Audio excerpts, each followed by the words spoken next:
गुरुदेव जगद्व्याप्तं ब्रह्मा विष्णु शिवात्मकं गुरुपरतरं नहि किञ्चित् तस्मै श्री गुरुवे नमः। सर्वे भवन्तु सुखिनः, सर्वे सन्तु निरामयाः, सर्वे भद्राणि पश्यन्तु मा कश्चित् दुर्भाग् भवेत्। परम तत्वधार परम पुरुष पुरंदनी मालिके कुल जो पुष्करनाथ जी महाराज की पवित्र आत्मा सभी सत्संगी भाइयों बहनों माताओं बच्चों सबको राधा स्वामी।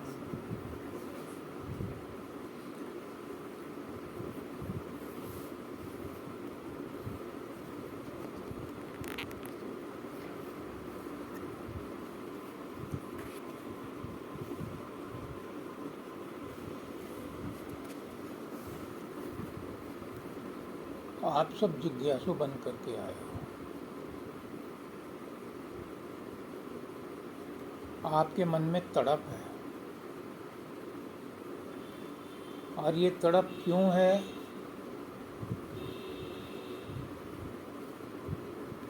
ये तड़प भगवान ने पैदा की है। भगवान तो सबको रिमाइंडर देता रहता है। एक बच्चा है,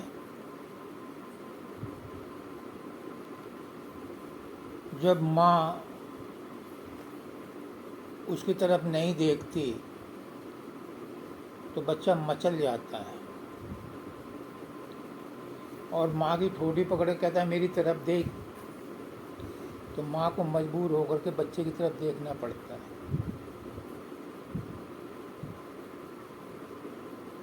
हम भी अगर परमात्मा से ये कहें कि मेरी तरफ देखो, मैं तुम्हारा बच्चा हूँ, तो परमात्मा किसी और की तरफ नहीं देखेगा, तुम्हारी तरफ देखेगा। नैनन भीतर आब तू पलक झाँप तो ही लूँ, और ना मैं देखूँ और उनको और ना तो ही देखन दूँ। लेकिन हम ऐसा नहीं करते। तो परमात्मा हमारे अंदर जिज्ञासा पैदा करता है। हमें कोई प्रॉब्लम देता है, हमें कोई चोट देता है, हमें कोई परेशानी देता है, ताकि हम परमात्मा को याद करें। लेकिन परमात्मा को भी याद नहीं करते। उस मुसीबत में भी, उस मुसीबत में मुसीबत को ही याद करते हैं, दुख में कि दुख को ही याद करते हैं, चिंता में चिंता को ही याद करते हैं।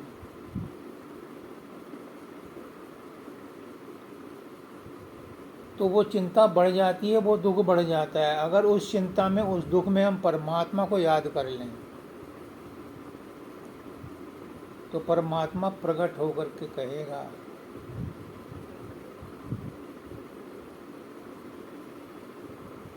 जीव दुखी तो मैं दुखी, आदि अंत त्यों काल, और पलक एक में प्रकट होए, क्षण में करूं निहाल। तुझे निहाल करने आया हूँ। क्षण में प्रकट होकर के निहाल कर देता है सदगुरु।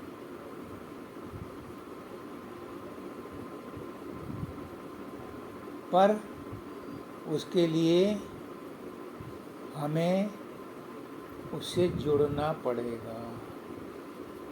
अभी हम किससे जुड़े हैं? अभी हम संसार से जुड़े हैं, अभी बच्चों से जुड़े हैं, अभी मकान से जुड़े हैं, अभी चिंताओं से जुड़े हैं, अभी दुखों से जुड़े हैं। जिस दिन परमात्मा से जुड़ गए, परमात्मा फिर तुम्हें न संसार को देखने देगा, न दुखों को देखने देगा। कहेंगे जब तूने मुझे बुलाया तो तू मुझे देख और मैं तुझे देख। तुम मुझे देखते रहो, मैं तुम्हें देखती रहूं। परमात्मा से लौ लगाना नुकसान का सौदा नहीं है, बड़ा लाभ का सौदा है। परमात्मा तुम्हें जीवन मरण से छुड़ाने आया है। सद्गुरु तुम्हें जीवन मरण से छुड़ाने आया है, फंसाने नहीं आया,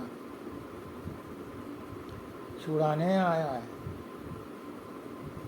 और हम संसार में उलझे रहना चाहते हैं, ये हमारी प्रॉब्लम है। जिस दिन हमने अपने मन में ये मान लिया कि बहुत हो गया संसार का लेन देन, जन्म जन्मांतरों से फंसे पड़े हैं, अब मौका मिला है इन आवागमन को छोड़ने का। सतगुरु आया है, हमें भली बात बताता है, हमें अपने घर का रास्ता बताता है। तो सतगुरु की बात मान करके अपने घर की ओर चलो। संसार में फंस करके कौन सुखी है? कोई? मोदी सुखी है, बाइडेन सुखी है, पुतिन सुखी है? कोई सुखी नहीं। जो बीत गए चले गए, क्या वो सुखी थे? उसका ना जी कहते हैं संत सुखी मन जीती हो। एक संत सुखी है जिसने मन जीत रखा है। तो सतगुरु बहुत सीधा साधा रास्ता बताता है। इस शब्द में कहा है कि मेरी भक्ति सकाम है। कृष्ण भगवान कहते हैं अर्जुन को गीता में, तुम निष्काम भक्ति करो, निष्काम कर्म करो।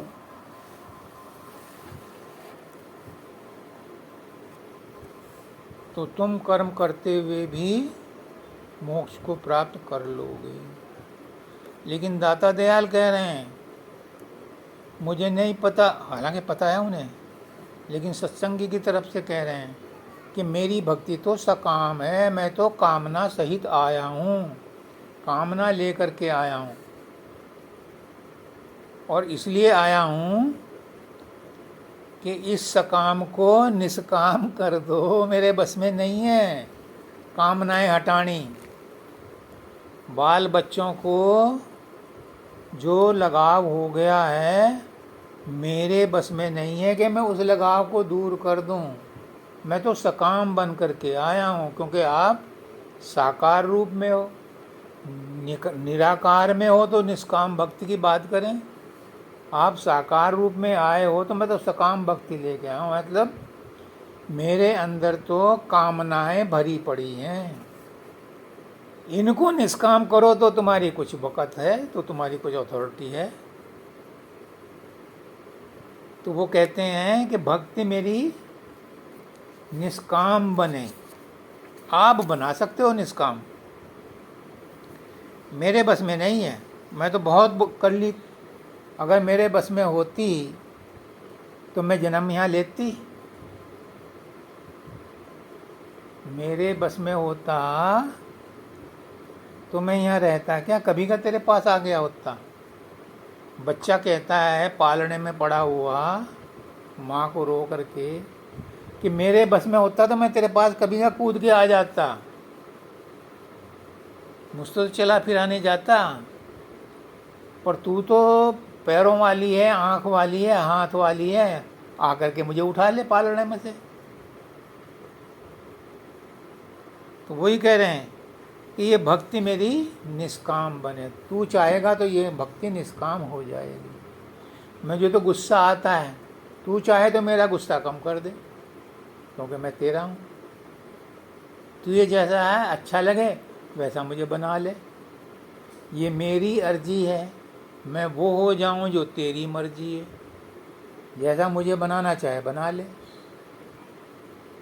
लेकिन पहले सरेंडर करना पड़ता है, कहना पड़ता है कि मैं निष्काम होना चाहता हूँ। अपने मन में निश्चय करना पड़ता है, दृढ़ संकल्प करना पड़ता है कि मुझे परमात्मा तेरे सिवाय कुछ नहीं चाहिए। मैंने काकड़ा वाली माता जी को कहा, उन्होंने ये मंत्र समझ लिया।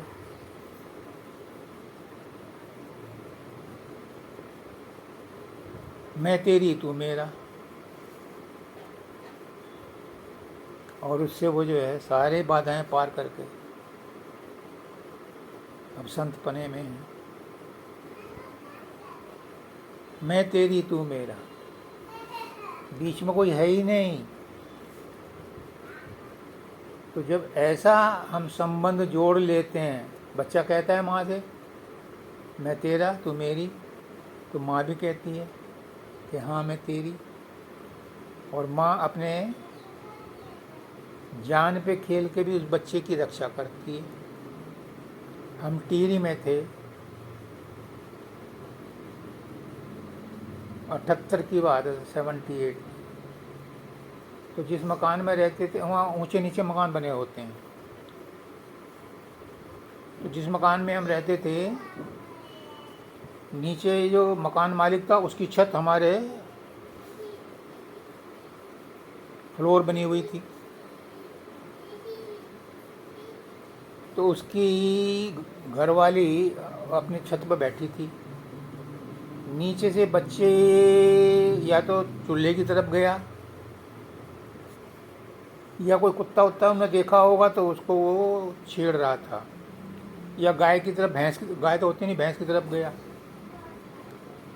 उस औरत ने इंतजार नहीं की कि मैं सीढ़ियों से नीचे उतरूं, वो वहीं से छलांग मार दी बच्चे को बचाने, मेरे आंखों देखी। भगवान भी तुरंत आते हैं बिना जूता पहने अपने भक्त की रक्षा करने के लिए, नंगे पैर चले आते हैं। लेकिन कौन कहता है कि भगवान आते नहीं? हम दिल से उन्हें कभी बुलाते नहीं। जब दिल से बुलाएंगे तो उनके आने में देर नहीं है। क्यों? हम तो उनके बच्चे हैं। बच्चे की पुकार सुन के माँ नहीं आएगी तो कौन आएगा? 10 औरतें बैठी हैं, सत्संग सुन रही हैं, एक का बच्चा बाहर रो रहा है तो वो उठ करके भागेगी, 10 नहीं जाएंगी। जिसका बच्चा, उसको आवाज़ पता चल जाती है कि मेरा ही बच्चा रो रहा है।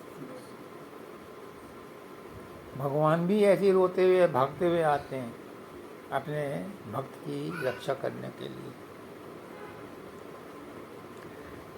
पर कौन सा होना चाहिए? मैं आरत बन के आया हूँ।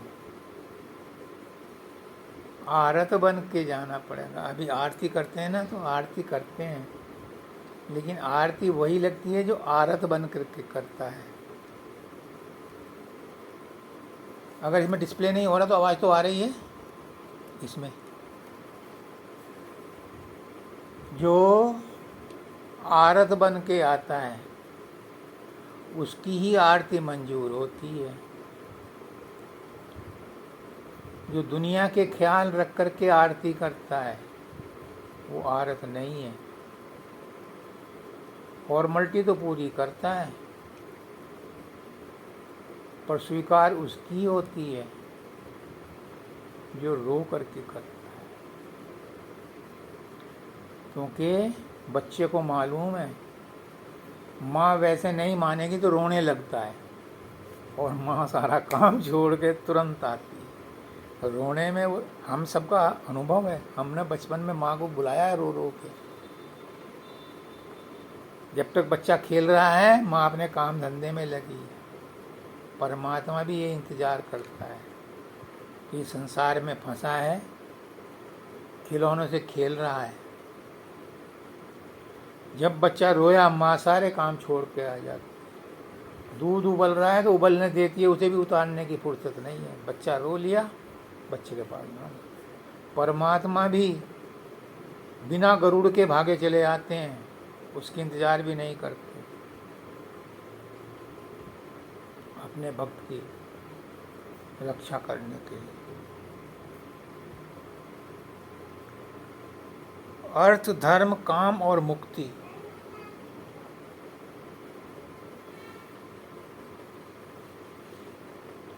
धन के बिना काम नहीं चलता, धन चाहिए ही चाहिए। लेकिन मानव दयाल जी कहते हैं कि धर्म हमारा साधन है, जीने का साधन है, संसार में रहने का साधन है, परिवार में रहने के लिए धन जरूरी है। पर धन हमारा मास्टर नहीं है, धन ही सब कुछ नहीं है। धन से कामनाएं पूरी होती हैं, धन से धर्म भी कमाया जाता है। अगर धन नहीं होगा तो किसी को क्या दान दक्षिणा दोगे, किसी गरीब को क्या रोटी खिलाओगे जब खुद के पास धन नहीं। तो धन चाहिए कामनाओं को पूरी करने के लिए भी और धार्मिक अनुष्ठान पूरी करने के लिए धन चाहिए। लेकिन धर्म क्यों चाहिए? संग्रह करने के लिए नहीं चाहिए, खर्च करने के लिए चाहिए। धन को इष्ट मत मान बैठना, धन को साधन मानना। धन हमारे पास बहुत है, वस्तुएं हमारे पास बहुत हैं, एक से एक बढ़िया कीमती सामान हमारे पास है, लेकिन हम उनका इस्तेमाल नहीं करते तो हमें सुख देंगी क्या? एसी है लेकिन नहीं चलाते तो गर्मी दूर होगी क्या? पैसा है, अगर उसे खर्च नहीं करते, ना अपने लिए करते ना दीन दुखियों के लिए करते, तो उससे कौन सा धर्म मिलेगा, उससे कौन सा कामना पूरी होगी? तो धन इसलिए मत कमाओ कि संग्रह करना है, धन इसलिए कमाओ कि उसे यूज़ करना है। ईसा उपनिषद में कहा है कि ईशावास्यम इदम सर्वम यत् किंचित जगत्याम जगत तेन तत्तेन भंजिता माँ कश्चित कश्चित धनम। इस संसार में जो कुछ भी तुम्हें दिखाई दे रहा है वो सब तुम्हारे उपयोग के लिए परमात्मा ने उपलब्ध कराया है। लेकिन हम समझ लेते हैं कि ये हमने कमाया है, परमात्मा ने दिया है इसलिए तुम्हारे पास है, और इसलिए दिया है कि तुम उसका उपयोग करो, उपभोग करो। लेकिन कैसे? त्याग भाव से, यानी बांट करके खाओ, अकेले अकेले मत खाओ, बांट करके। जो अपने धन को बांट करके परोपकार में लगा करके खाता है उसका धन ही असली धन कहलाता है, वही काम और मोक्ष को देने वाला है। हमारी सबसे बड़ी समस्या है जो आप लोगों को आज विशेष तौर से बताएंगे।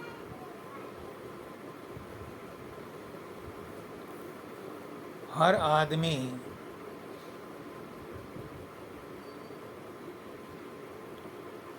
के अलग अलग लक्ष्य हैं और एक ही आदमी के सैकड़ों लक्ष्य हैं। समझने की बात है। मेरी भक्ति सकाम है, सकाम है मतलब कामनाओं सहित है, और एक, मैंने कहा ना, एक इच्छा होनी चाहिए। हमारी हजारों इच्छाएं हैं, लाखों इच्छाएं हैं, उनके लक्ष्य अलग अलग हो जाते हैं, और जब लक्ष्य अलग अलग हो जाते हैं तो उनके प्राप्त करने के लिए ये जीवन थोड़ा पड़ जाता है। हम उलझ जाते हैं उन कामनाओं को पूरी करने के लिए, उन लक्ष्यों को पूरा करने के लिए। भगवान क्या कहते हैं? भगवान कहते हैं कि तुम जितने लक्ष्य बनाओगे उन्हें पूरा करने के लिए उलझना पड़ेगा। कबीर साहब रहीमदास जी क्या कहते हैं? एक ही साधे सब सधे और सब साधे सब जाए। तुम एक को साध लो तो सब सध जाएगा। कहने में तो बड़ा अच्छा लगता है, लेकिन हमारे लक्ष्य इतने हैं कि उनको एक साधन से कैसे साध लें। अभी हम बच्चे हैं, हमें बड़ा होना है, हमें पढ़ना है। एक लक्ष्य हो गया पढ़ना है, पढ़ करके अच्छे नंबरों से पढ़ना है, ये दूसरा लक्ष्य हो गया। पढ़ करके नौकरी करनी है, ये अलग एक लक्ष्य हो गया। ब्याह शादी करनी है, बच्चे पैदा करने, ये अलग लक्ष्य हो गया। मकान बनाना है, ये अलग लक्ष्य हो गया। घर में सामान खरीदना है, अब दिवाली आ रही, पर्दे खरीदने हैं, ये सामान खरीदना, ये अलग लक्ष्य हो गया। रोज हजारों लक्ष्य बनते जा रहे हैं, और जितने लक्ष्य बन रहे हैं उनमें से कोई भी पूरा नहीं होगा, क्योंकि सब साधे सब जाए। जिसको साधने की कोशिश करते हैं 99 में छूट जाते हैं, पीछे रह जाते हैं। क्यों? कितनी मल्टीटास्किंग कर लो तुम, ड्राइव भी कर रहे हैं, टेलीफोन पर बात भी कर रहे हैं, पिक्चर भी देख रहे हैं, अंदर में कुछ और भी सोच रहे हैं, बच्चों से लेकर के खाना भी खा रहे हैं गाड़ी में ही, सैकड़ों काम कर रहे हैं, लेकिन एकाग्रता एक की तरफ भी नहीं है, तो उसमें टाइम बचा नहीं और ज़्यादा खर्च हो गया। परमात्मा क्या कहता है? समझने की बात। लड़की की शादी कर दी,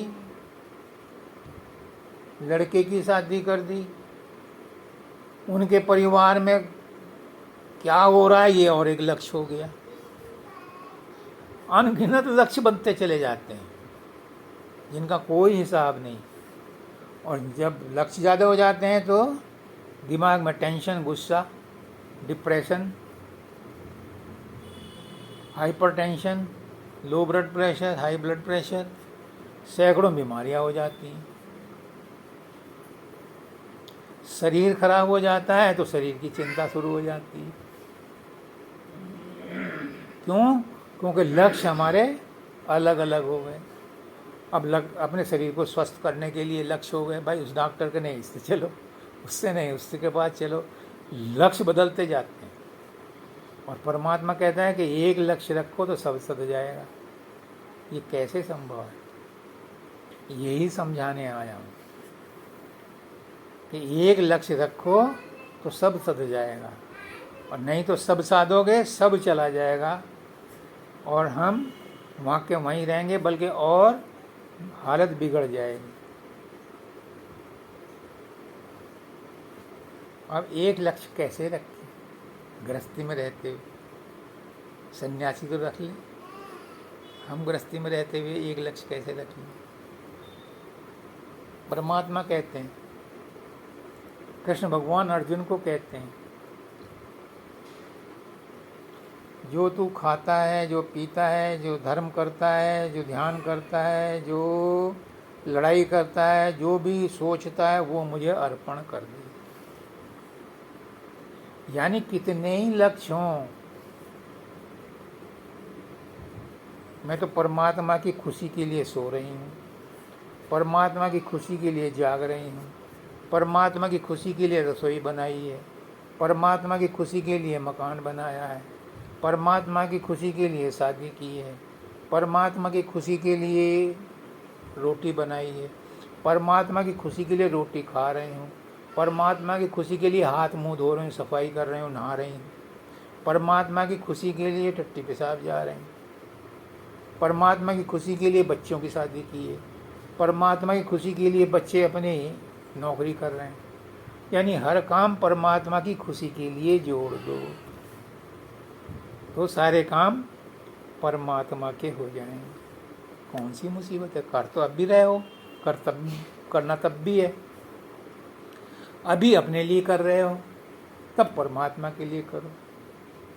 तो सारे काम जब परमात्मा के लिए कर रहे हो तो जिम्मेदारी उसकी। बच्चा नंगा है, गंदा है, ये जिम्मेदारी माँ की देखने की, धो धुला के उसे साफ करे, अच्छे कपड़े पहनाए, सर्दी आ गई तो गर्म कपड़े पहनाए, गर्मी आ गई तो हल्के कपड़े पहनाए, ये जिम्मेदारी माँ की है।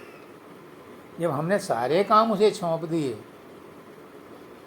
मोटरसाइकिल चला रहे हैं तो परमात्मा की खुशी के लिए, रोटी खा रहे हैं तो परमात्मा की खुशी के लिए, सो रहे हैं तो परमात्मा की खुशी के लिए, जाग रहे हैं तो परमात्मा की खुशी के लिए, किसी को डांट रहे हैं तो परमात्मा को डांट रहे हैं। जरा सोचो इस बात को, तो परमात्मा को खुश रखने के लिए तुम डांट रहे हो तो क्या परमात्मा खुश होगा? अपने आप अकल आ जाएगी कि यार परमात्मा को डांट रहे हो तुम, तो फिर परमात्मा को नहीं डांट। गुस्सा किस पर कर रहे हो? परमात्मा पर। परमात्मा पर गुस्सा करके तुम खुश रह सकते हो? सारे काम परमात्मा की खुशी के लिए करने हैं। क्या मुसीबत है। एक सेठ जी थे, बड़े कंजूस थे, मोह कंजूस। तो बुढ़ापा आ गया उनको, उन्होंने कहा कि गए किसी बाबा के पास, बाबा अब अंदर से मुझे ठोकर लग रही है कि मुझे कुछ भजन पूजन करना चाहिए, कोई तरकीब है? जिंदगी भर तो मैंने कुछ किया नहीं। उसने कहा हाँ तरकीब तो हमारे पास है ही। उन्होंने कहा पर मैं कंजूस हूँ, खर्च करने को मत कहना मुझे, एक दमड़ी खर्च नहीं कर सकता मैं। हाँ उसका भी इलाज है। वो क्या है? और लोग तो मना करते हैं कि नहीं मेरे पास तो है। क्या है? तुम सुबह सुबह उठो, नहाओ धो, इसमें कुछ खर्चा नहीं। हाँ ये तो मैं कर लेता हूँ, करता ही हूँ, थोड़ा और जल्दी कर लिया करो। अच्छा ठीक है। नहा धो करके तुम किसी मकान के कोने में बैठ जाओ और ये सोचो कि ये मैंने मंदिर बनाना नहीं है, मैंने मंदिर बनाया, मंदिर में बैठा हूँ। कोई दमड़ी लगी? अब नहीं। कर सकते हो? हाँ। फिर सोचो कि मेरे सामने भगवान जी बैठे हैं, मैं उनको तिलक लगा रहा हूँ। सोचना है, रोली लाके नहीं लगानी है क्योंकि उसमें खर्चा होगा तुम्हारा। हाँ ये तो बहुत मंजूर है। फिर सोचो कि मैं उनको श्रृंगार कर रहा हूँ, अच्छे अच्छे गहने पहना रहा हूँ। बाजार से नहीं लाने हैं, सोचना है। फिर सोचो मैं उन्हें बढ़िया खाना खिला रहा हूँ, उनके लिए बढ़िया भोजन बना रहा हूँ, खीर बना रहा हूँ, पकवान बना रहा हूँ, बादाम लाया हूँ, ये काट के उसमें डाल रहा हूँ। सिर्फ सोचना है, करना नहीं, दमड़ी खर्च नहीं करनी। उसने कहा हाँ ये तो मैं कर लूँगा, तो रोज़ ऐसे ही करा। अब सेठ जी को एक धंधा मिल गया, सेठ जी भी खुश कि मैं तो भगवान की पूजा कर रहा हूँ। एक दिन क्या हुआ कि उसमें खीर बना रहे, चीनी ज़्यादा पड़ गई सोचने में, तो वो चम्मच से उसे फिर निकालने लगे। तो भगवान ने हाथ पकड़ लिया, अरे तूने कौन से जेब से खर्च करा जो तू इसमें से कंजूसी कर रहा है चीनी निकालने की। अब भगवान का स्पर्श, उसको तो करंट लग गया।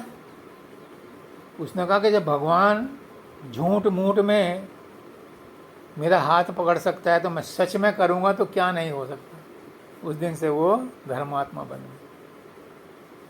तो परमात्मा को सब चीज़ अर्पण करके, मन से तो अर्पण करके चल सकते हो। ये जो मैंने काम बताया, जितने भी तुम सुबह से लेकर के रात तक और बचपन से लेकर के बूढ़े होने तक जितने भी काम कर रहे हो करते रहो, लेकिन ये सोच के करो कि मैं परमात्मा को अर्पण कर रही। फिर देखो तुम्हारी मुसीबत में परमात्मा कैसे नहीं है। क्यों? परमात्मा का काम परफेक्ट होता है, इम्परफेक्ट वही होता है जिसमें हम अहंकार और स्वार्थ लगा देते। अगर नौकरी करने जा रहे हो तो परमात्मा की नौकरी करने जा रहे हैं।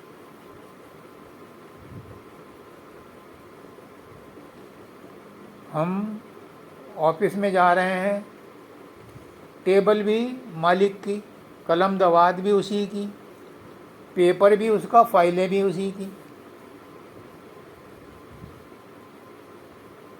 पढ़ाने जा रहे हैं, वहाँ पर स्टूडेंट हैं, जो कुछ भी है वहाँ उन्हें पढ़ू करके वापस आ जाते हैं। ऑफिस में काम करके वापस आ जाते हैं, नौकरी करके वापस आ जाते हैं, चिंता नहीं रहती क्योंकि अपना कुछ गया ही नहीं। ऐसे ही सारे काम बिजनेस करते हो तो, कुछ और करते हो तो सारा काम भगवान का मान के करो, तो नफ़ा नुकसान परमात्मा का, तुम्हारा कुछ नहीं है। लेकिन तुम्हारा संबंध संसार से टूट जाएगा, परमात्मा से जुड़ जाएगा। और जब परमात्मा से जुड़ जाएगा तो परमात्मा के जुड़े हुए काम में नुकसान नहीं होता। परमात्मा के साझेदारी सब बिजनेसमैन करते हैं कि परमात्मा का 1 पैसे का हिस्सा है, परमात्मा का 10 पैसे का हिस्सा रखते हैं अपनी बहियों में, अपने किताबों में। क्यों?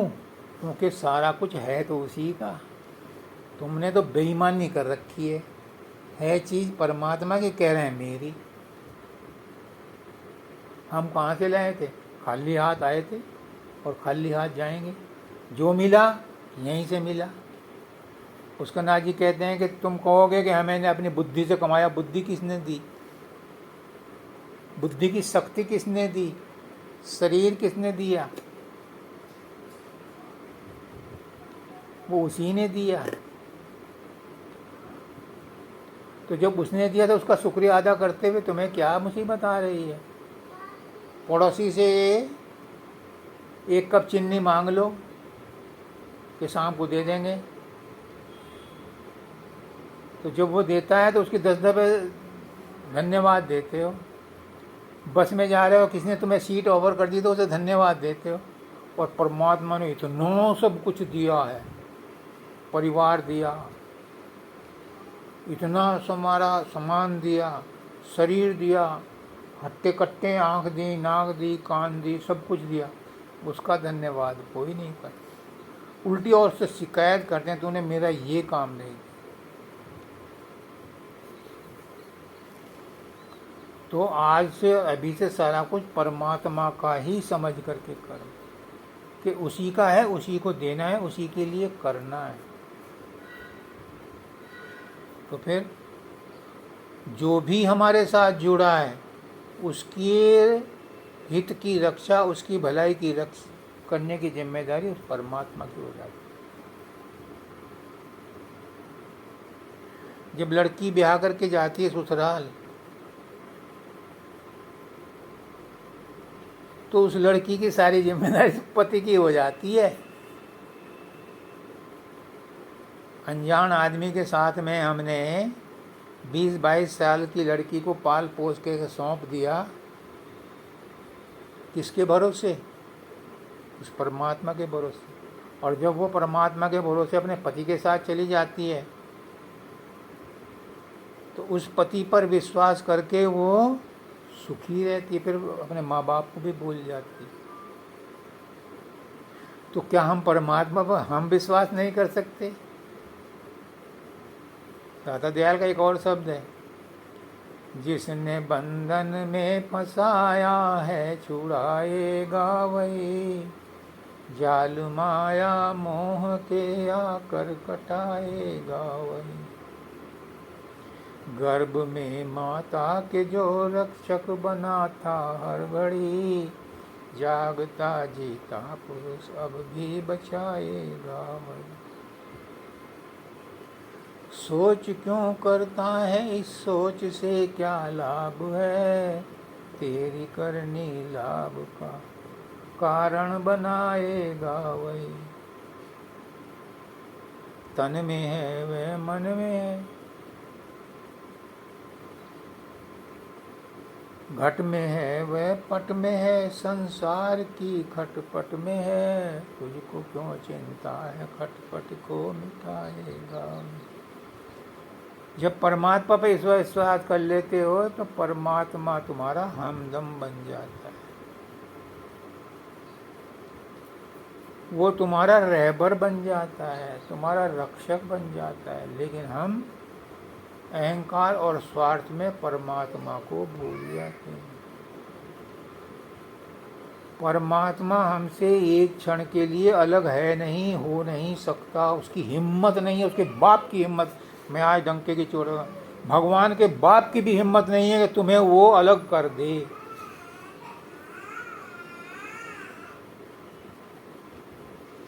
हम उससे अलग हैं नहीं, हो नहीं सकते।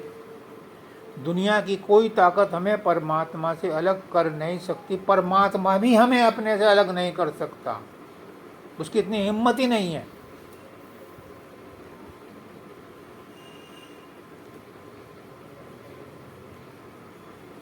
लेकिन हम कभी ये नहीं समझते कि परमात्मा हमारा है, हम परमात्मा, वो हमसे अलग नहीं है, हो नहीं सकता, कोई कर नहीं सकता अलग। हमने ही संसार को पकड़ रखा है, इसलिए परमात्मा अलग दिखाई देता है, परमात्मा दूसरा दिखाई देता है। संसार जाने वाला है, परिवर्तनशील है, बदलने वाला है। इसके साथ हम जुड़ गए। शरीर मेरा है, मेरे शरीर को तकलीफ हो रही है, मैंने आज तक नहीं कहा कि मुझे तकलीफ है। शरीर को हो रही है, होते रहो। मानव दयाल जी को देखा है मैंने एस्कॉर्ट हॉस्पिटल में, चारों तरफ नलियां लग रही थी उनके। 26 जनवरी को गया मैं उनसे मिलने, मैं बहुत दुखी हुआ। इतनी देर में उन्होंने आंखें खोल दी, और वही मुस्कुराहट जो सालवान पब्लिक स्कूल में। मैंने पूछा महाराज जी कैसे हैं? मैं बिल्कुल ठीक हूँ, मुझे क्या हुआ? शरीर में कोई भी अंग ऐसा नहीं था जहाँ नलियाँ ना लग रही, लेकिन वो शरीर नहीं थे। और हम शरीर का एहसास भूल नहीं पाते। शरीर से जो संबंध बना रखे हैं संसार के, उन्हें नहीं भूल पाते। मेरी अगम का क्या होगा, मेरी साक्षी का क्या होगा, मेरे अमृत का क्या होगा, मेरे, इन्हीं की परवाह करते हैं, परमात्मा की परवाह नहीं, अपनी परवाह नहीं। क्यों? उनके अंदर परमात्मा नहीं है, वो अपना भाग्य लिखा कर नहीं आए। तुम उनके परमात्मा बन गए, तुम्हारे सोचने से होगा।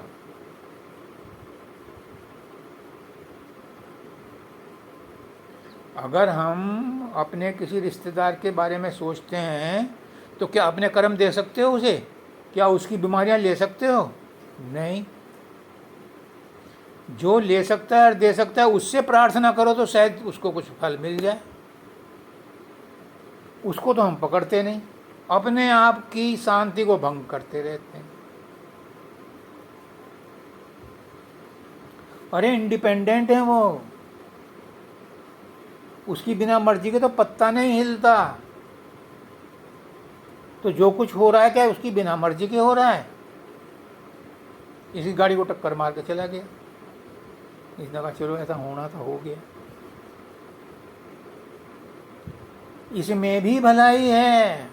परमात्मा हमें दुख दे रहा है, चोट लगी है, नुकसान हुआ है, उसमें भलाई है, ऐसा होना था। क्योंकि हम परमात्मा को मान रहे हैं, गुरु को मान रहे हैं, तो सस्ते में टल गया।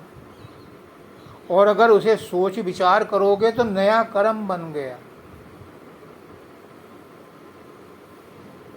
जैसा परमात्मा ने मुझे बनाया वैसा ही स्वीकार करो, जैसा पड़ोसी बनाया उसे वैसा ही स्वीकार करो, जो पति बनाया उसको वैसा ही स्वीकार करो, क्योंकि वो इंडिपेंडेंट वैसा परमात्मा की खुशी से बना है।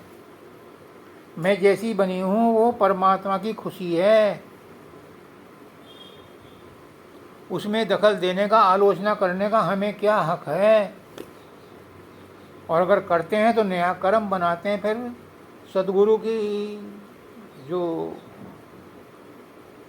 पहुँच है, सदगुरु का जो प्रयास है तुम्हें संसार से छुड़ाने का, उसमें घाटा पड़ता है। परमात्मा की किसी बनाई हुई चीज़ में कमी मत निकालो। किसी भी घटना में, परिस्थिति में कोई दोष मत देखो।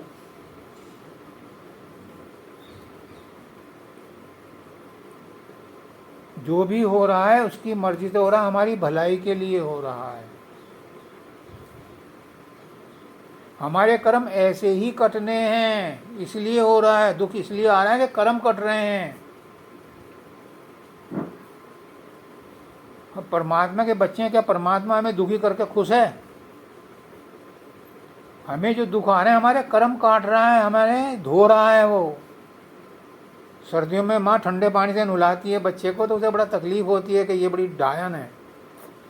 जब इंजेक्शन लगवाती है तो कहती है बड़ी दुख दे रही है, लेकिन छोड़ता नहीं है, उसे चिपट जाता है। और जब इंजेक्शन लगता है, परमात्मा से चिपक जाओ। परमात्मा तेरा शुक्रिया, तूने दर्द दिया, तूने झटका दिया, तूने हमें मुसीबत दी, तूने हमें परेशानी दी, तेरा शुक्रिया। तो परमात्मा खुश हो जाता है।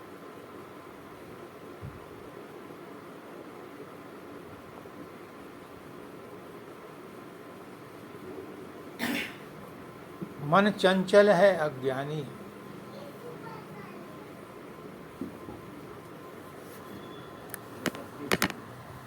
मन चंचल नहीं, मन चंचल है, अज्ञानी है। क्या है मन? सब आदमी दुखी है, 100% मन से दुखी है, 100% मन से परेशान है। मन मानता नहीं। भजन करने लगते हैं तो संसार की बातें याद आती हैं। परमात्मा में लगता ही नहीं, सुमरन ध्यान में लगता ही नहीं। मन की शिकायत, मन की शिकायत। और मैं कहता हूँ कि मन किसने बनाया? ये भी परमात्मा ने बनाया। और परमात्मा ने कोई चीज़ खराब बनाई नहीं। सांप बिच्छू बनाए तो भी उनका फायदा है। तो मन अगर चंचल बनाया तो जानबूझ के बनाया। फिर ये सोचो कि मन में जो विचार आते हैं ये कहाँ से आते हैं? काम, क्रोध, लोभ, मोह, अहंकार आते हैं, ये कहाँ से आते हैं? ये भी सब मन में ही आते हैं, क्योंकि ये सब हमारे पूर्व जन्मों के संस्कार हैं। मन भी इसीलिए चंचल है क्योंकि जन्म जन्मांतरों से उसे विषय भोग में रुचि लगी हुई है। तो उसका क्या इलाज है? परमात्मा में मन नहीं लगता, सुमरन ध्यान में नहीं लगता एकदम संसार घुस आता है। ऐसा लगता है कि अभी हमारा अगला पैर परमात्मा के दरवाजे में घुस जाएगा और उठा कर बाहर फेंक देता है। सबके साथ। तो अगर मन परमात्मा में नहीं लग रहा तो तुम परमात्मा में लग जाओ, मन अपने आप लग जाएगा। जहाँ गाय जाएगी वहाँ बछड़ा आ जाएगा अपने आप। मैं तेरी तू मेरा, तो बच के कहाँ जाएगा मुझसे? जहाँ तू है वहीं मैं हूँ। तू और मैं अलग नहीं है। तू मुझसे अलग हो ही नहीं सकता। ये मन भी तेरा है, ये भी तुझे ही सौंप दिया। अब तो तू जो चाहे करा ले। फिर अपने मन पर कोई भी बोझ मत रखो। जब कर्म कट जाएंगे तो मन भी शुद्ध हो जाएगा। मन को भी अपने घर जाना है, वो भी अरबों खरबों जन्मों से परेशान है। आज सुबह ही मैं 5 बजे एक वो लिखा है मैंने, अनुभव।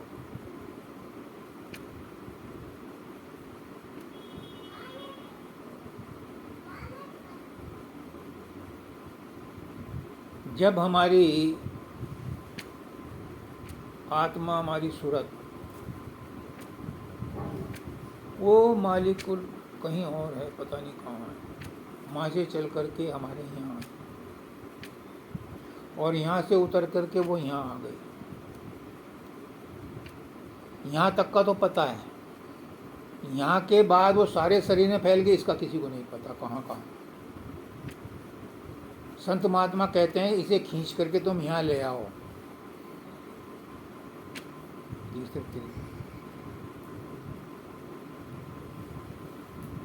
फिर मैं तुम्हें यहाँ पहुँचा दूँगी। कोई शरीर से खींच के तुम्हें लाना, इसके लिए ही सुमरन ध्यान भजन बताया जाता है कि इस सूरत को खींच के यहाँ लाओ। जब यहाँ आ जाती है तो इसकी जो शक्ति सारे शरीर में फैली पड़ी है। यहाँ पानी की टंकी है, यहाँ से पानी सप्लाई होता है, कितने कनेक्शन हैं उसमें, और सबका प्रेशर बहुत लो हो जाता है। तो सबने पर नल खोल लिए तो वो प्रेशर जो एक जगह था 800-900 घरों में पानी के जाते जाते उसका प्रेशर कम हो जाता। तो हमारी सूरत यहाँ इस शरीर में अरबों खरबों स्टेशन हैं जिनमें वो अटकी पड़ी है। जब उसे खींच के यहाँ लाते हैं उसकी शक्ति बढ़ जाती है, और गुरु कहता है यहाँ हाथ लगा करके कि ले अब मैं तुझे ऊपर भेज रहा हूँ, और उसकी शक्ति जैसे वो चढ़ती रहती है चढ़ती रहती है चढ़ती रहती है तो उसकी शक्ति बढ़ती जाती है, क्योंकि आते आते घटी थी और ऊपर चढ़ते चढ़ते बढ़ती है, और वो एक दिन परमात्मा में मिल जाती है। मन भी सारे शरीर में फैला हुआ है, आत्मा अकेली नहीं चढ़ेगी ऊपर, तीसरे तिल तक इस मन को भी साथ में लाना है। मन और सूरत दोनों शरीर में कोने कोने में पोर पोर में रोम रोम में फैले हुए।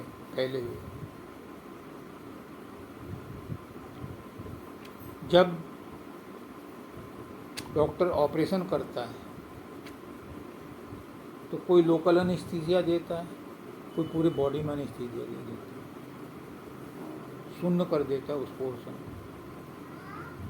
तो सूरत भी वहाँ होती है, मन भी वहाँ होता है, लेकिन महसूस नहीं होता। क्यों? उनका करंट बंद कर दिया है, रेजिस्टेंस लगा दी।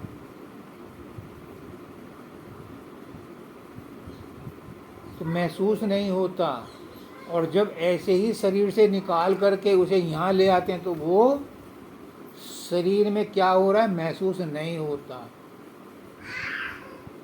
वो शक्ति यहाँ इकट्ठी हो जाती है। बाबा शब्दानंद जी को दांत निकलवाने थे, अब वहाँ इंजेक्शन कौन लगावे, उनको तो बहुत तकलीफ होती थी, और फिर और भी बहुत सारी बीमारियाँ थी। तो उन्होंने कहा डॉक्टर मैं समाधि में जाता हूँ तो निकाल ले दांत, यानी अपना करंट वहाँ से निकाल करके दांतों से और अपने खोपड़ी में ले गए। तो उन्होंने दांत निकाल लिए, उनको पता नहीं चला। बाबा फकीर ने अमेरिका में मर्सी हॉस्पिटल में जब उनका प्रोस्टेट का ऑपरेशन होना था तो डॉक्टर ने 5-6 दिन तक इंतज़ार किया कि इनका ब्लड प्रेशर नॉर्मल आ जाए, इनका शुगर नॉर्मल हो जाए, इनका ये नॉर्मल हो जाए। उसने कहा ये शरीर मेरे बस में नहीं है, ये नॉर्मल हो या ना हो, तुम्हें ऑपरेशन करना है तुम ऑपरेशन कर लो। कै घंटे लगेंगे? अगर 2 घंटे लगेंगे। अब मैं समाधि में जा रहा हूँ, 3 घंटे बाद निकलूँगा, तुम कर लो ऑपरेशन। उन्होंने ऑपरेशन कर लिया बिना एनेस्थीसिया दिए। तो अपनी सूरत को यहाँ से शरीर में से निकाल लो, और कहाँ लाओ? यहाँ लाओ। इससे आगे तुम्हें नहीं करना, इससे ज़्यादा तुम्हें नहीं करना। जो सुमरन ध्यान करना है इसका पर्पस सिर्फ यहाँ लाना है। उसके बाद तो गुरु की जिम्मेदारी, वो अपने आप ले जाएगा अपनी सूरत को। आज सुबह यही लिखा। हजूर महाराज कहते हैं, आगरा के 2 नंबर के गुरु, कि जब बच्चा गर्भ में होता है तो वो तीसरे तिल से ऊपर सहस्त्र कमल में वहाँ रहता है, उसे सारे कर्मों का पता होता है कि मेरे साथ क्या हो रहा है, पहले जन्म में मैं क्या था, उससे पहले मैं क्या था, उससे पहले मैं क्या, सब पता होता है, क्योंकि उस समय वो स्थूल रूप में नहीं होता, वो सूक्ष्म रूप में सब कुछ जानता है। और पुष्करनाथ जी कहते हैं वहीं वो कसम खाता है कि मैं नीचे जा कर के, गर्भ से बाहर जा कर के परमात्मा को मिलूँगा, भजन पूजन करूँगा और परमात्मा को, लेकिन नीचे आते वो भूल जाते। फिर गुरु आता है, उसे चिताता है और तीर्थ तिल में इकट्ठी करके उसे कहता है अब सहजल कमल में आ, अब त्रिकुटी में आ, अब तू शून्य में आ, महाशून्य। उनको वो रास्ते फिर बताता है और अपने घर पहुंचाता है। ये मनुष्य योनि में ही संभव है, किसी और योनि में नहीं। इसलिए इसका फायदा उठाओ, और फायदा उठाने का तरीका एक ही है कि संसार को भूल जाओ, शरीर को भूल जाओ। मैं तेरी तू मेरा,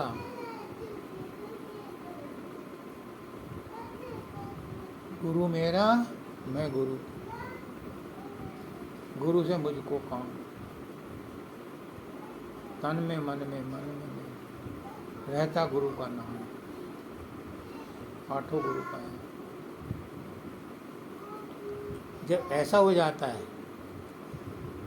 तो फिर संसार में रहते हुए, शरीर में रहते हुए दुख तकलीफ महसूस ही नहीं।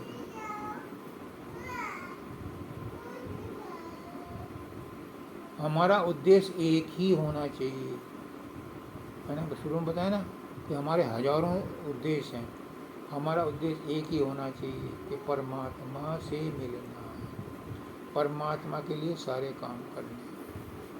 तो सारे काम अपने आप हो जाएंगे जब हम परमात्मा के साथ जुड़ जाएंगे। क्या संत महात्माओं की औलाद नहीं थी, उन्होंने संतान पैदा की। क्या वो रोटी नहीं खाते, वो भी खाते। बाबा फकीर कहते थे कि मुझे ज़रूरत नहीं है किसी भी चीज़ की, और कभी कुछ उस मालिक को चाहिए होता है तो वो चीज़ अपने आप आ जाती है। कोई सत्संगी दे जाता है, कभी कोई दे जाता है। उसकी इच्छाएं पूरी करने की जिम्मेदारी उसकी है, मालिक की। बच्चे को क्या चाहिए इसकी जिम्मेदारी माँ की है। पर हो के तो देखो उसके, अभी हम किसके हो रखे हैं, अभी हम संसार के हो रखे हैं। इसलिए हमारे हाथ में कुछ नहीं आता। जो परमात्मा की गोद में बैठ जाता है, पहले बहुत चलन था, गोद ले लिया बच्चा,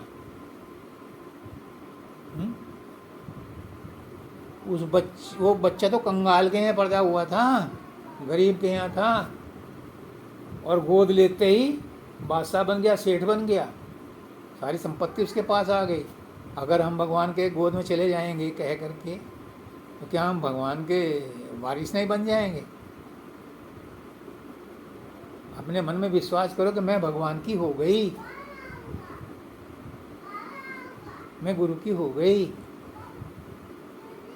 तो हम शहंशाहों के शहंशाह बन गए। तो परमात्मा से बड़ा तो कोई शहंशाह है ही नहीं। जब हम उसके हो गए तो वो हमारा हो गया, फिर कौन सी चीज़ हमें कमी रह जाएगी। लेकिन हम संसार की चीज़ें ढूंढते हैं, परमात्मा को भूल जाते हैं। तो ना परमात्मा मिलता है, ना संसार मिलता है। परमात्मा को पकड़ लो तो संसार भी मिलेगा, परमात्मा भी मिलेगा।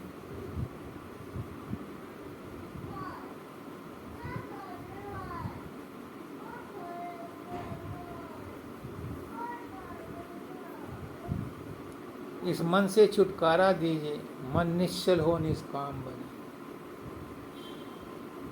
वो तो कहता है कि मन भी मुझे दे दो। मतलब पर मन को ऐसी चीज़ है, एक राजा गया बाबा के पास, तो कहने लगा बाबा ये मन बहुत परेशान करता है, मैं राजा हूँ फिर भी तमाम चिंताएं लगी रहती हैं। तो बाबा ने कहा कल को मन को साथ ले आना, मैं समझा दूँगा तुम्हें। अब राजा शाम का टाइम था, चला गया, रास्ते में सोचते मन को साथ लाने को कहा, मन को मैं छोड़ कर गया था क्या, तो मेरे साथ ही था। अगले दिन वो गया, बाबा कल तो तुमने मुझे टरका दिया, क्या हुआ? आपने कहा मन को साथ लाना, मन को ऐसी चीज़ है तो कहीं और रख दूंगा मैं, मन तो मेरे साथ ही था।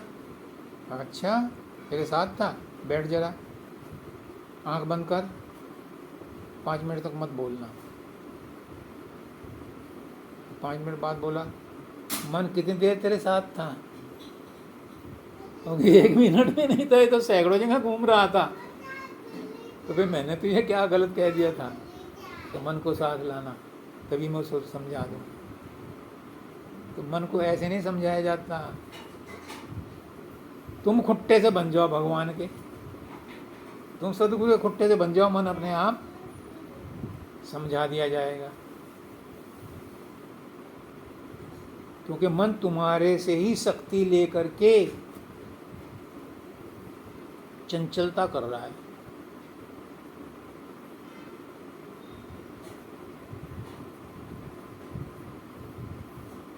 ये बिजली का पंखा है, ये चल रहा है, किसकी शक्ति से चल रहा है? बिजली की शक्ति से।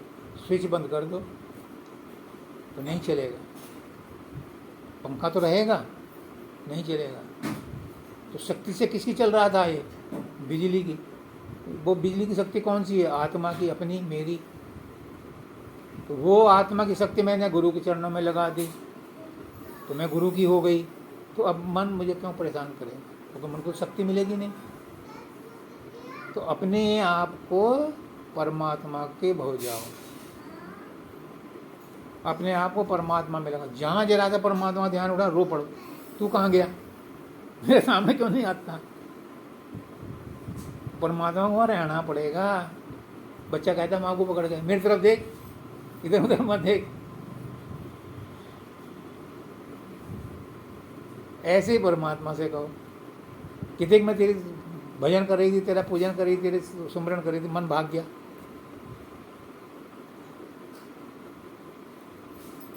तो तुम मन के साथ ना जुड़ो, परमात्मा के साथ जुड़ो। हमारी भक्ति में रोज क्या कमी होती है? 42 साल हो गए मुझे भाषण देना, सत्संग देना, बक बक करना बहुत अच्छा लगता है। लेकिन सोचो क्यों नहीं जुड़ा अब तक? 30 साल तुम्हें भी हो गए, 35 साल, क्यों नहीं जुड़े अब तक? रोज इतनी भक्ति कर रहे हैं और अभी लगता है कि जुड़ गए और एकदम धक्का मार कर बाहर कर देता है। क्यों होता है रोज ऐसा? सुमरन ध्यान करने बैठते हैं लेकिन हो नहीं पाता। क्यों? क्योंकि हम अपने आप से नहीं जुड़े। सुमरन कर रहे हैं राधा स्वामी का, हम सोच रहे हैं राधा स्वामी नाम गुरु ने दिया है, कुछ और मतलब है। अरे गुरु ने नाम दिया है, गुरु ने अपना ही नाम दिया है और वो तुम्हारा ही नाम है। तुम और गुरु एक हो, तुम्हारा ही नाम है। अपने नाम को तुम साक्षी साक्षी बोलो तो क्या साक्षी सो जाएगी? साक्षी जागेगी। कोई और आवाज़ देगा सोई हुई को भी तो भी साक्षी जाग जाएगी। अपने नाम को पहचानो, ही तुम्हारा नाम है। राधा मैं हूँ, राधा मैं हूँ नीचे वाली और स्वामी मेरा ऊपर है, उसे पुकार रही हूँ। कैसे नहीं आएगा? उसे जुड़े नहीं, हम अपने आप से जुड़े नहीं। राधा स्वामी बोलो तो राधा मैं हूँ, क्योंकि नीचे फैली हुई हूँ और स्वामी तो ऊपर बैठा है। जुड़ जाओ। गुरु यही तो जोड़ता है। जब नाम दान देता है तो सिर पे हाथ रख के कहता है राधा स्वामी, तुम राधा स्वामी से जुड़ जाओ, राधा स्वामी से जुड़ जाए। जब एक बार जुड़ गए तो ये फेविकोल का जोड़ है, फिर ना छूटे, फिर छूटे ना। पर हम उससे नहीं जुड़ते, मन से जुड़ते। मानव दयाल जी ने कहा था सत्संग में कि तुम दुश्मन के हाथ में तलवार दे दो और उसे कहो कि अपना गर्दन काट ले, अब चूंकि उसके हाथ में तलवार है तो वो अपनी नहीं काटेगा, तुम्हारी काटेगा। तुम मन से कहते हो कि तू सुमरन कर ले, तो उसमें तो मन मर जाएगा, इसलिए मन सुमरन नहीं करने देता। तो दादा दयाल क्या कह रहे हैं? वो कह रहे हैं कि तुम अपने आप से जुड़ जाओ कि मैं राधा हूँ, मुझे स्वामी से जुड़ना है, स्वामी मेरा ऊपर बैठा है, मैं राधा नीचे बैठी हूँ। जोड़ो जे राधा स्वामी, राधा स्वामी। जहाँ तार जुड़ गया, दुनिया की ताकत में सब कुछ तुम्हारे चरणों में। एक छोटा सा बीज जब धरती में से निकलता है, पीला पीला बड़ा कोमल सा होता है, लेकिन उसकी रक्षा करने के लिए प्रकृति प्रबंध कर देती है।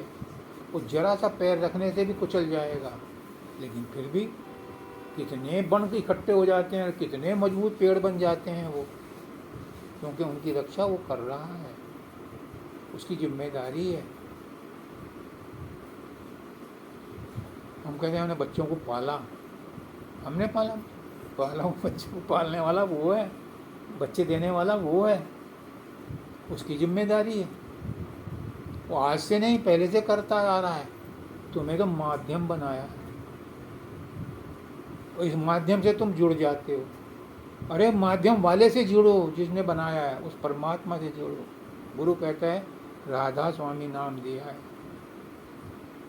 तो मैं राधा हूँ, मुझे स्वामी से जुड़ना है, तो राधा स्वामी बोलो, तो वो तार जोड़ो अंदर में, भूल जाओ मन को एक तरफ।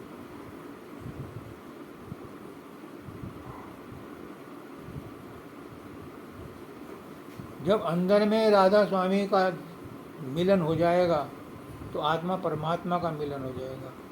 मन भी सहयोग करेगा, क्योंकि मन को भी त्रिकुटी में जाना है, उसका भी स्वार्थ है। अभी वो नीचे फैला पड़ा है, मन भी दो हैं, एक नीचे का एक ऊपर का, दो घट हैं, एक नीचे का घट एक ऊपर का घट, उसे भी ऊपर वाले में जाना है, ब्रह्मांडी मन में, उसका भी स्वार्थ है। लेकिन पहले हम अपनी जान बचा लें, पहले हम अपने आप को परमात्मा से जोड़ लें, अपने इष्ट से जोड़ लें, अपने मूल स्रोत में जुड़ जाएं, तो फिर कुछ भी असंभव नहीं है। वो कहते हैं पूरी हो कामना मन की सभी। क्यों? मन को भी तो घर में जाना है, जिसके साथ रहते हैं, कुत्ता पाल लेते हैं घर में, तो उसकी भी रोटी पानी की हमें ख्याल रहता है, नहीं रहता? सुबह शाम मैंने देखा है लोग बाग कुत्तों को घुमाने के लिए बाहर निकालते हैं, टाइम पे उन्हें खाना देते हैं। तो मन भी हमारे साथ अरबों खरबों जन्मों से लगा हुआ है, तो इसका भी हमें परवाह है।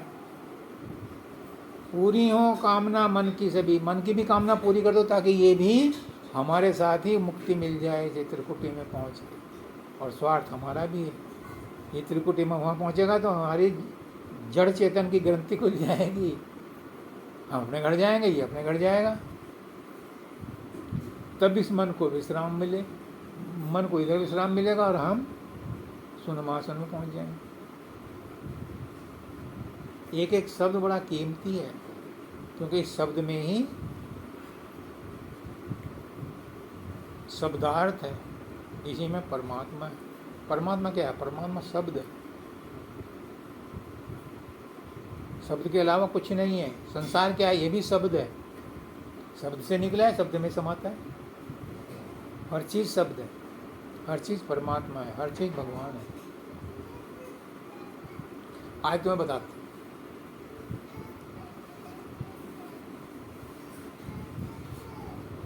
बहुत सुना होगा तुमने,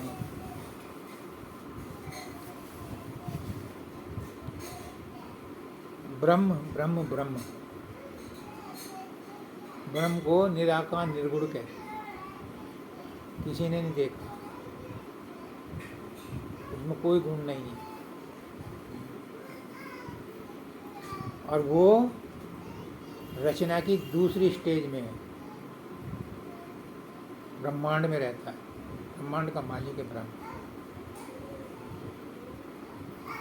और वहीं से सूरत हो करके नीचे पिंड में आती है, और पिंड ये हमारा शरीर। पंजाबी तो पिंड गांव को कहते हैं, ये हमारा गांव है, ये पिंड है, और अंड हमारा मन है, और ब्रह्मांड खोपड़ी है हमारी। तो ब्रह्म इस खोपड़ी में रहता है।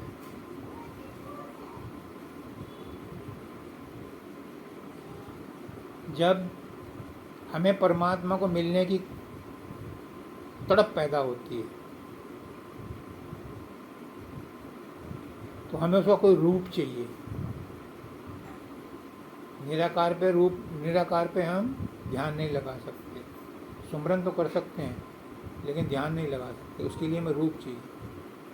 जब उसका रूप बन जाता है तो वो परमात्मा कहलाता है।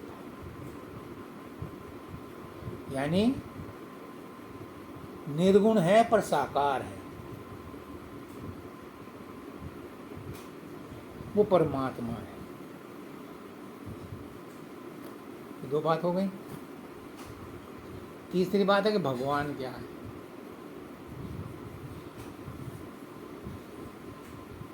जब वो परमात्मा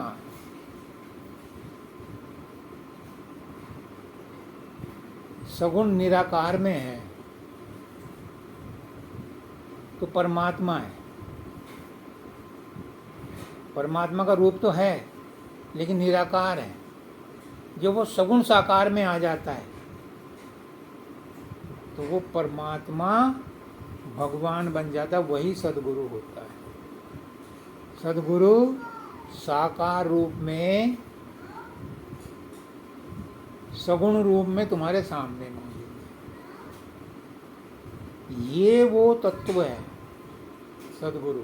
भगवान वो तत्व है जो सगुण भी है और साकार भी है, यानी गुण वाला भी है और तुम्हारे सामने बैठा भी है। इसे पकड़ करके, इसे ध्यान में ला करके तुम उस अव्यक्त को पकड़ सकते हो।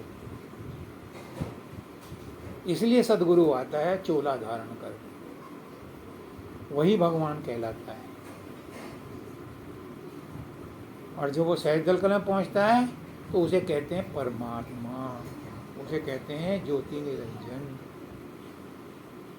जब त्रिकुटी में आता है तो उसे कहते हैं ब्रह्म, और जब उससे ऊपर निकल जाता है तो फिर वो सत्य पुरुष की अंशी हो जाती है। तू तो थी सतपुरुष की अंशी, गोत ल जाया शर्म न आई, ये स्वामी जी महाराज कहते हैं। हम सतपुरुष के अंश हैं, हमें वहीं जाना है, और सतगुरु हमें वहाँ का पता लेकर के देने आया है, हमें चिताने आया। हम तो भूल गए थे, हमें याद दिलाने आया है, लेकिन हम उसे याद करने के बजाय अभी भी संसार को याद करते हैं, अभी भी बच्चों को याद करते हैं, अभी भी मकान को याद करते हैं, अभी भी अपनी बीमारियों को याद करते हैं, अभी भी हमारा उद्देश्य कुछ और है, अभी भी हमारा लक्ष्य कुछ और है, अभी भी हमारा लक्ष्य परमात्मा नहीं बना, सद्गुरु नहीं। जिस दिन हमारा लक्ष्य परमात्मा बन गया, सद्गुरु बन गया, उस दिन हमें अपनी याद आ जाएगी, क्या हम कौन हैं। फिर अपने आप कह उठोगे मैं शरीर ना हूँ, होने दो, शरीर में चोट लग रही है, लगने दो। मैं मन भी नहीं हूँ, मन में आ रही चिंताएं परेशानियां, मैं मन नहीं हूँ, मेरा इससे कोई मतलब नहीं, कोई ताल्लुक नहीं, कोई संबंध नहीं। मैं तो पुरुष, सतपुरुष की अंशी हूँ, मेरा तो उससे काम है। फिर शरीर में रहते हुए दुख हो, तकलीफ हो, चोट लगे, परेशानी हो, वासनाएं हो, कुछ फर्क नहीं पड़ता हो।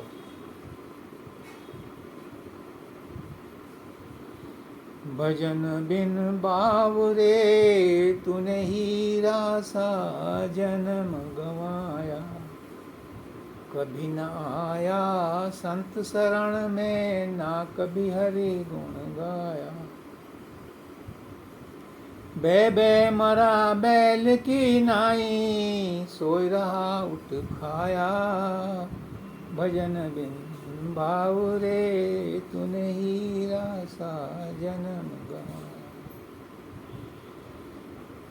ये संसार फूल से भर का पंछी देख लुभाया, मारी चोंच रुई निकसाई सिर धुन पछताया। मिलेगा कुछ नहीं, संसार में कितना ही खुशी मना लो कुछ नहीं मिलेगी, सिर धुन पछताया।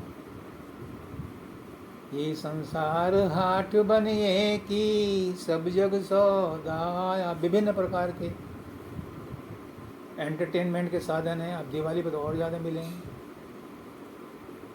चतुर्माल चौगना कीना मूर्ख मूल गंवाया।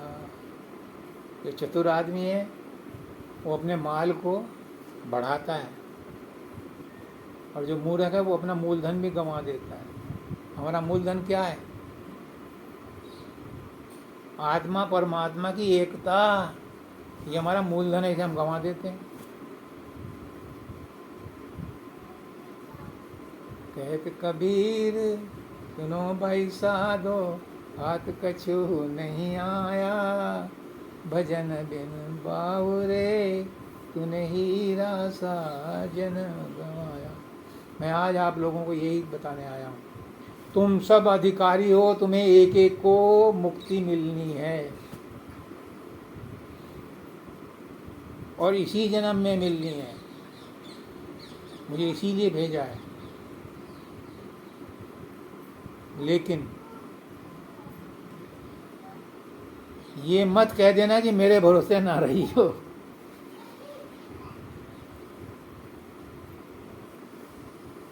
एक स्कूल में चपरासी के लिए जगह निकली, अखबार में निकला, तो उसमें लिखा था कि 8वीं पास होना चाहिए। एक लड़का था 5वीं फेल, उसने भी भर दिया फार्म, और वो कमेटी ने बुला लिया उसे भी इंटरव्यू में। जब उसका नंबर आया, और तो हाई स्कूल भी पास थे, इंटर भी पास थे, जबकि उन्होंने तो 8वीं पास मांगा था और ये 5वीं फेल था। तो जब उसका नंबर आया तो उससे पूछा, भाई इस मैनेजमेंट में कोई तुम्हारा जानने वाला है, कॉलेज को तुम्हारा जानने वाला है? नहीं। क्या डीएम एसपी कोई जानने वाला है? शायद उसकी सोच सिफारिश लगी हो इसलिए आया हो। नहीं। कोई मंत्री है जानने वाला, मिनिस्टर है कोई? अब नहीं।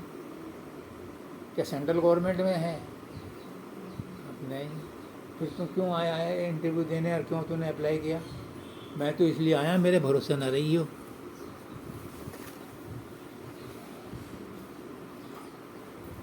तो गुरु भी यही कहता है कि मैं तो तुम्हें तारने आया हूँ और तारूंगा, लेकिन तुम ये मत कह देना कि मेरे भरोसे न रही हो। अगर तुम तैयार हो तो गुरु तुम्हें लेने आया है, क्योंकि गुरु की गरज है। क्या? सतयुग में बहुत तपस्या करते थे लोग बाग, वहाँ धर्म जो है 100% था। त्रेता में 75% रह गया, द्वापर में 50% धर्म रह गया, तो भी लोग बाग बहुत पूजा पाठ करते थे। कलयुग में 25% रह गया धर्म, वहाँ कमी पड़ गई, तो उन्होंने स्पेशल रेजोल्यूशन पास किया, कलयुग में 25% वालों को भी पास करके भेजो। तो तुम्हारा बहुत बढ़िया मौका है, ग्रेस मार्क मिल रहे हैं, सबको पास करके भेज रहा है। लेकिन ये मत कहिए मेरे भरोसे न रहिए।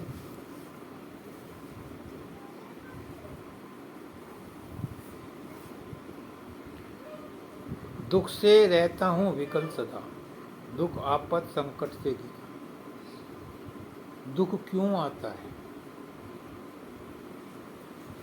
चलो इसी बात को समझ लो आज।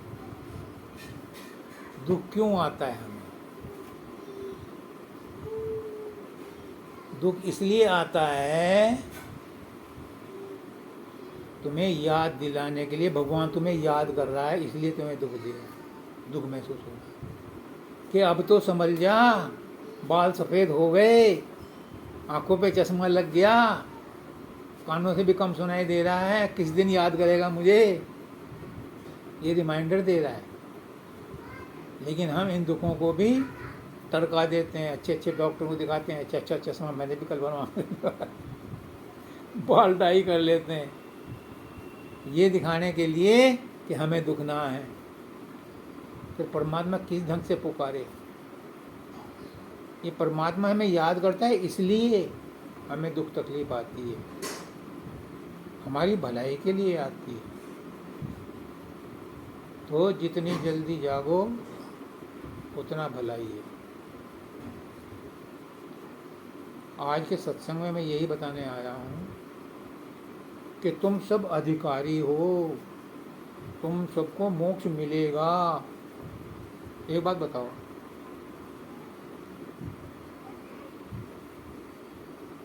क्या गवर्नमेंट में होंगे अपवाद भी, गवर्नमेंट किसी निकम्मे को कलेक्टर बना देगी?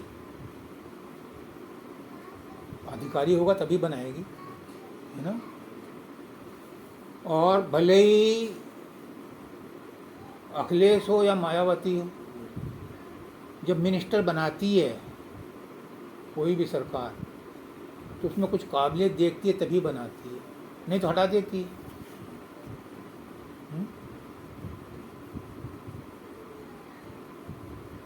कोई भी फैक्ट्री में मालिक जब किसी कर्मचारी को भर्ती करता है तो कुछ योग्यता देखता है तभी उसे भर्ती करता है। तुम्हें भी नौकरी मिली, कुछ योग्यता देखी होगी तभी नौकरी मिली। ऐसे चलते जाते घसखोरे को तो कोई नौकरी देवे ना।